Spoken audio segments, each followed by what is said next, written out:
not a question, but Applar mentions the amount of transparency and communication you and the Resonite team do about ongoing technical work, the roadmap, etc. make me super hopeful in Resonite's future. Thank you so much for that. Hey, thank you.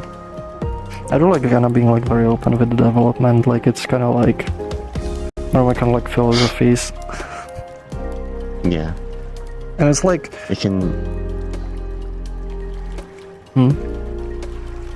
It can be a double-edged sword sometimes, but I think it's something that we prefer to do because not a lot of companies do it, and I want to stand out.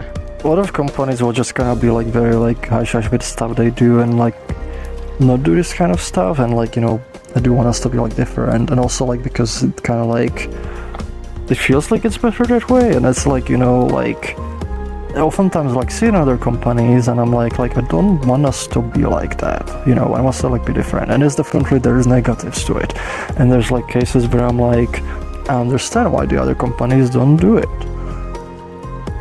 But also, like, you know, like I feel like we should be different. We should be, you know, we should be the change we want to see in the world, as the saying goes. Yeah. Also, like, it's also just, I enjoy, like, you know, talking about technical stuff and so on. It's one of the reasons, like, started, like, these, like, you know, these resonances as well. It helps be able to ramble about it a fair bit.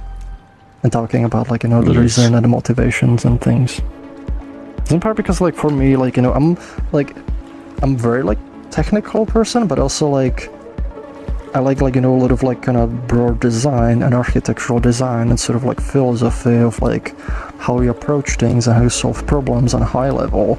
And I like to kind of combining these two, because I can be like, you know, this is a big sort of philosophy of how this should be designed. Because, like, you know, these kind of like things like lead you to this thing and this thing, and it can be like, you know, this is exactly how we achieve it on, you know, technical level. And I feel with a lot of companies, like, you know, it also is a thing where, like, you know, those things are done by two different people, and like that like leads to like inconsistencies, because, like, you know, they need to communicate, and communication is ultimately lossy. And you're not able to, like, you know, really give the vision you have in your head for something and have it, like, translate, like, fully. So, like, I think, like, you know, there's kind of benefit, and, like, in being able to talk about it, like, you know, it's, like, I enjoy, like, the kind of process, like, sharing.